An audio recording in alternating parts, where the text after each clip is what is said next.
Break ನಂತರ G Kannada ನ್ಯೂಸ್ಗೆ ಮತ್ತೆ ಸ್ವಾಗತ. ಇನ್ನು ಇದೇ ರೇವ್ ಪಾರ್ಟಿಯಲ್ಲಿ ತೆಲುಗು ನಟ ಶ್ರೀಕಾಂತ್ ಅವರು ಭಾಗಿಯಾಗಿದ್ದಾರೆ ಎನ್ನಲಾಗ್ತಾ ಇತ್ತು. ಈ ಬಗ್ಗೆ ಶ್ರೀಕಾಂತ್ ಅವರು ಕೂಡ ಒಂದು ಸ್ಪಷ್ಟನೆಯನ್ನು ಕೊಟ್ಟಿದ್ದಾರೆ. ನಾನು ರೇವ್ ಪಾರ್ಟಿಯಲ್ಲಿ ಭಾಗಿಯಾಗಿಲ್ಲ ಅಂತ ವಿಡಿಯೋ ಮೂಲಕ ಸ್ಪಷ್ಟನೆಯನ್ನು ಕೊಟ್ಟಿದ್ದಾರೆ ಶ್ರೀಕಾಂತ್.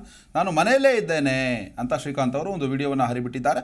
ಇನ್ನು ನಾನು ಹೈದರಾಬಾದ್ನಲ್ಲೇ ಇದ್ದೇನೆ, ತುಂಬ ಜನ ಕಾಲ್ ಮಾಡಿ ಈ ಬಗ್ಗೆ ವಿಚಾರಿಸಿದ್ದಾರೆ. ಇನ್ನು ಶ್ರೀಕಾಂತ್ ರೇವ್ ಪಾರ್ಟಿಯಲ್ಲಿ ಭಾಗಿಯಾಗಿದ್ದಾರೆ ಅಂತ ಕೆಲವರು ಸುಳ್ಳು ಸುದ್ದಿಯನ್ನು ಹಬ್ಬಿಸ್ತಾ ಇದ್ದಾರೆ ಅಂತ ಅವರು ಅಸಮಾಧಾನವನ್ನು ವ್ಯಕ್ತಪಡಿಸಿದ್ದಾರೆ.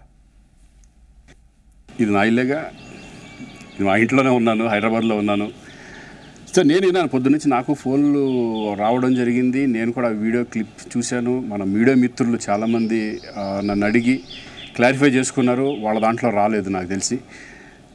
చాలా ఇట్లా శ్రీకాంత్ ఇలా బెంగళూరులో రేవ్ పార్టీకి వెళ్ళాడు, హేమ వెళ్ళింది, ఈ టైప్లో ఏవో వచ్చినాయి. నిజంగా నాకు నవ్వు వచ్చింది. ఇంట్లో వాళ్ళంతా నవ్వుకున్నాం. ఇదేంటిది, మొన్న ఏమో విడాకులు ఇచ్చి పిచ్చేశారు నా భార్యతో, ఈరోజేమో రేవు పార్టీలకి వెళ్ళాడు అని వచ్చేసినాయి. కానీ ఒకటి, వాళ్ళు కొంచెం తొందరపడ్డంలో ఇది లేదనిపించింది. ఎందుకంటే అతను ఎవరో కానీ కొంచెం నాలాగా ఉన్నాడు. వాడు కొంచెం ఇలా కప్పుకొని, అది గెడ్డం ఉంది, బట్ ఇప్పుడు గెడ్డం నాకు లేదు అని, బట్ గెడ్డంతో నేను షాక్ అయ్యాను. ఇదేంటిది నాలాగా ఉన్నాడు ఏంటి అని నేనే షాక్ అయ్యాను. సో దయచేసి ఎవరు నమ్మొద్దు. ఎందుకంటే రేవ్ పార్టీలకి వెళ్ళే కల్చర్ నాది కాదు, పబ్ కల్చర్ మనిషిని కాదు నేను.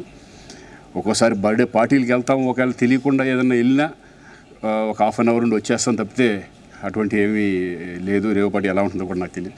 సో దయచేసి ఎవ్వరూ ఈ విషయాన్ని నమ్మొద్దు. హ్యాపీగా నేను హైదరాబాద్లో ఉన్నాను, మా ఇంట్లోనే. ఇప్పుడు మా ఇంట్లో నుంచే నేను ఇది చేస్తున్నాను. సో దయచేసి మీడియా మిత్రులందరికీ కూడా నేను చెప్పేది ఏంటంటే, ఏ విషయం కరెక్ట్గా తెలుసుకోకుండా మీరు కూడా థంబ్నైల్స్ పెట్టేసేసి నా బొమ్మ వేసేసి రేవ్ పార్టీలో పట్టుబడ్డ శ్రీకాంత్ ఈ టైప్లో వేస్తున్నారు. కాబట్టి దయచేసి ఎవరు నమ్మొద్దు. అది అతను అలాగా ఉన్నాడు అని ఒక విషయంలో మీరు పొరపాటు పడి ఉంటారని నేను అనుకుంటున్నాను. దయచేసి అది నేను కాదు.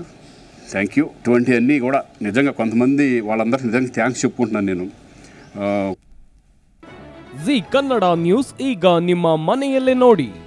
ಎಲ್ಲ ಕೇಬಲ್ಗಳಲ್ಲಿ ಈಗ ಲಭ್ಯ. Sun Direct 292, Jio TV 1334, U digital 162, city cable 51, GTPL 17, Abhishek cables 821, rock line telecommunication 51, Shri Basaveshwara number 60, Vinayaka digital number 53, in digital number 896ರಲ್ಲಿ. ನಿಮ್ಮಿಸ್ತದ ಜಿ ಕನ್ನಡ ನ್ಯೂಸ್ ನೋಡಿ ಆನಂದಿಸಿ.